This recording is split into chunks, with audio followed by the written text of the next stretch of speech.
World-famous bedtime stories from Mom. Today's story is The Wolf and the Seven Young Goats.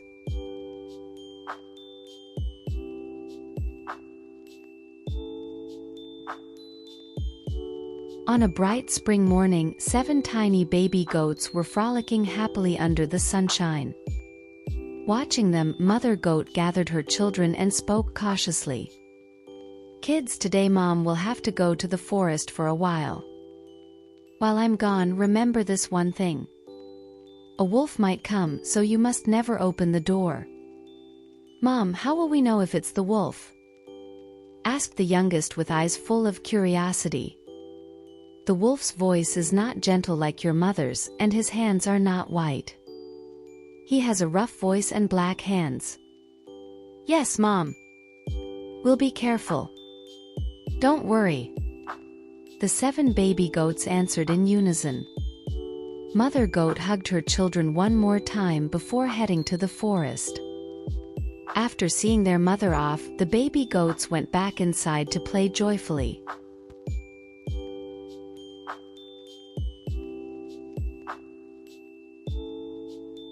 The house was filled with the laughter and the sound of toys.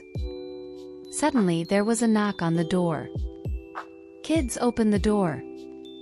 I've brought some delicious fruits." A strange voice was heard. "Wait, this voices?" The baby goats looked at each other, ears perked. The voice was rough and scratchy. "That's not Mom's voice. Mom's voice is warm to us like the spring sun. You're a wolf, aren't you? That rough voice you have. You're not our mom." The baby goats didn't go near the door. Instead, they hid further inside, holding each other tightly. "Ah, they've noticed." The wolf muttered to himself outside and walked away. The baby goats sighed in relief, looking at each other. "It's good we did as Mom warned. We must never open the door." Hoping the wolf wouldn't return, the baby goats cautiously continued their play.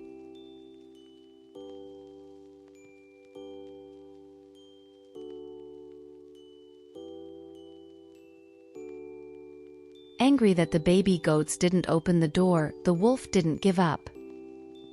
I need to make my voice softer," he muttered to himself and dashed to the nearest shop.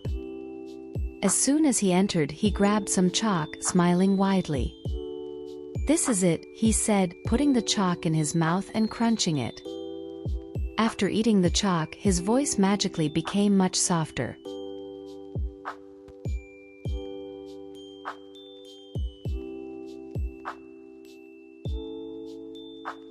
With his voice softened, the wolf confidently knocked on the baby goat's door again. "Kids, it's Mom. Open the door. I've brought some delicious fruits." The baby goats perked their ears this time, thinking the voice sounded like their mother's. However, there was one problem. The wolf had approached the window too hastily, revealing his big, dark hands. One of the kids, eyes wide open, said, "Wait, that's not Mom's hand. Mom's hand isn't that big and black. You're a wolf, you can't fool us." Thus, despite the wolf's voice disguise, his big, black hands gave him away once again. The baby goats didn't fall for his trick and once more protected themselves from danger.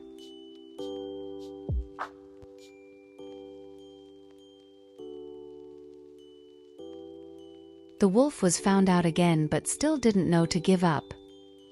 "This time I need to make my hands white," he thought, hopping towards a bakery. Upon arrival, he made a sad face and told the baker, "Yo, my hands hurt so much. Could you please cover them in dough?" The baker, fooled by the wolf's sad expression, applied the dough to his hands. Pleased, the wolf wagged his tail and ran to the mill.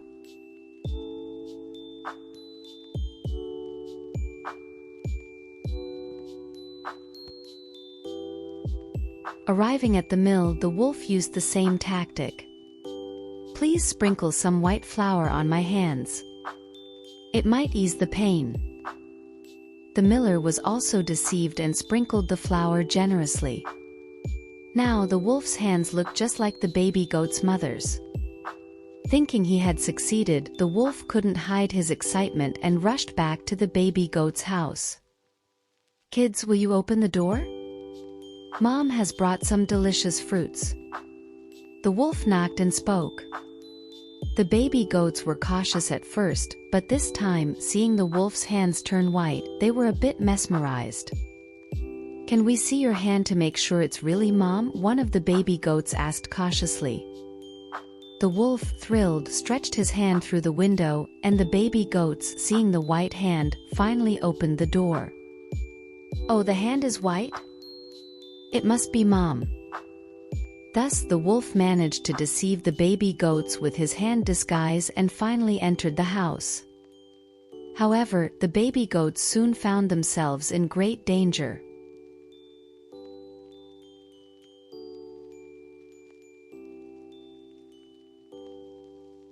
As soon as the door creaked open, a large, dark shadow spilled into the house.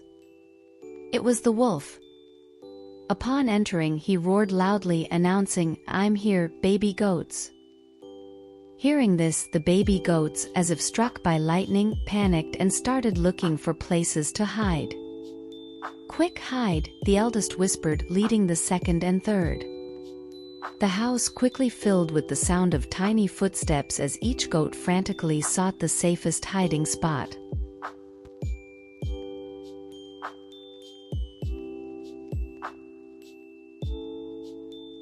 The eldest baby goat slid under the table in a flash. It was dark and narrow, a perfect spot the wolf would never notice. The second hid under the bed, in a shadowed space, with the bedsheet touching the floor, keeping out of the wolf's sight. The third boldly hid inside the stove. Though the fire was out, he carefully closed the stove door, thinking, "He'll never find me here." The fourth sneaked into a cupboard, hiding among the dishes. Quietly closing the door, he waited silently. The fifth crawled deep into the wardrobe, finding solace among the clothes, thinking, "The wolf can never find me here." The sixth chose the space under the laundry basket, squeezing into the small gap it left from the floor. Lastly, the seventh baby goat hid inside the wall clock. This tiny space was just the right size, and the ticking sound helped mask his heartbeat from the wolf.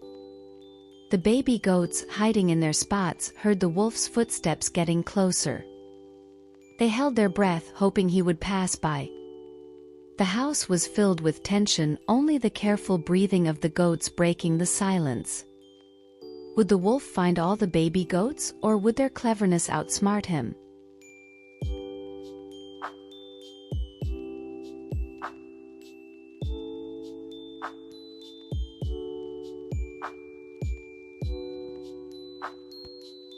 As soon as the wolf entered, he scanned the room with sharp eyes.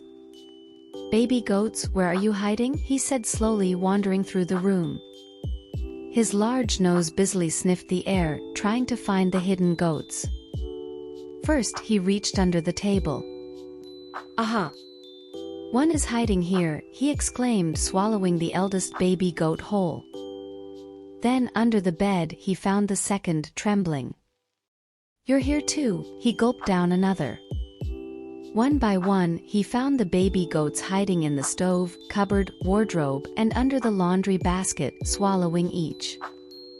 With every hidden goat discovered, the wolf laughed loudly, saying, "Found you." However, he hadn't found the seventh yet. There must be one more hiding somewhere. He pondered, looking around the house.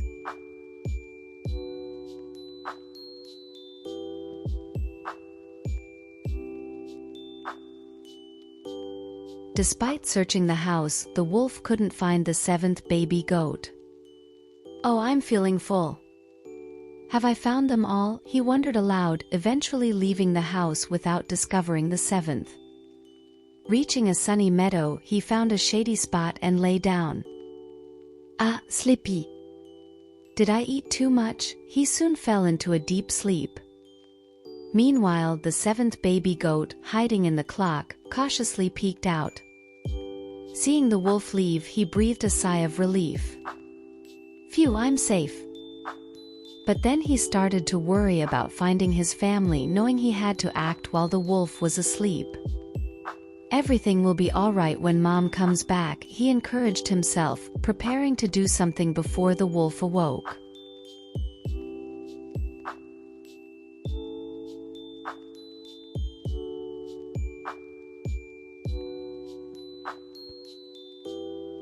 As dawn broke and birds chirped joyfully in the forest, Mother Goat finally returned home. "Kids, Mom is here," she said happily, opening the door. But she was greeted by a messy house and no sign of the baby goats. "Oh, what happened here? Kids, where are you?" She hurriedly searched the house for her children. The house was silent, with no laughter or playful noises. Mother Goat's heart filled with anxiety. She couldn't tell if the baby goats were playing hide and seek or if something had happened.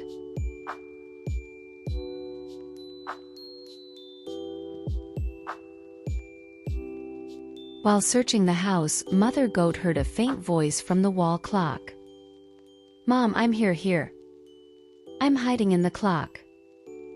It was the voice of the seventh baby goat. Surprised, Mother Goat rushed to the clock and carefully opened it to safely retrieve her youngest. Seeing his mother, the seventh baby goat burst into tears.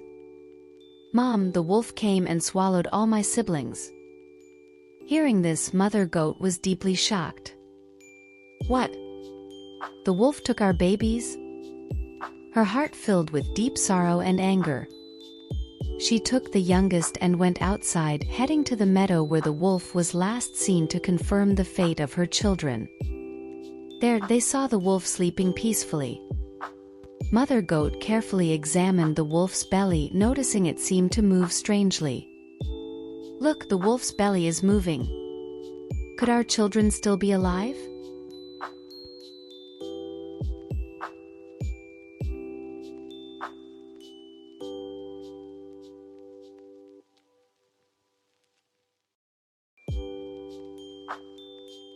Filled with hope that the baby goats might be alive inside the wolf's belly, Mother Goat sprang into action.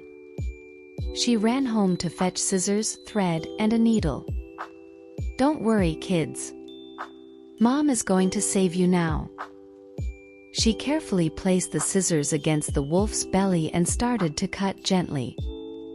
The wolf, deeply asleep, showed no reaction. Mother Goat's hands moved cautiously yet decisively, and soon the baby goats began to emerge one by one from the wolf's belly. First, second, third, all the baby goats were safely rescued. They cried tears of joy and relief, hugging their mother.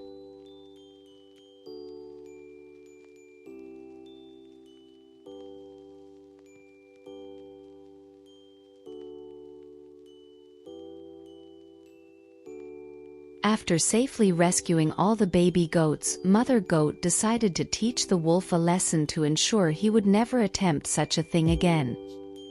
Now it's time to teach the wolf a little lesson. She instructed her kids to gather stones. Together they collected large, heavy stones. Mother Goat filled the wolf's belly with these stones. After it was full, she sewed up the wolf's belly with thread and needle meticulously. Once everything was prepared, Mother Goat and her children cautiously stepped back to watch what would happen when the wolf woke up. When the wolf finally woke up and felt a deep thirst, he went to the well. The stones in his belly were so heavy that they pulled him into the well. "Oh no!" the wolf exclaimed, surprised as he fell into the well. Thus, the wolf received his punishment for his misdeeds, and Mother Goat and her baby goats learned once again the importance of family and the strength of being together. They thanked their mother for her wisdom and courage and promised never to face such danger again. After the wolf fell into the well, the forest regained its peace. Mother Goat and the 7 baby goats returned home, embracing each other. Their home was once again filled with laughter and happiness. And so Mother Goat and the 7 young goats lived happily ever after.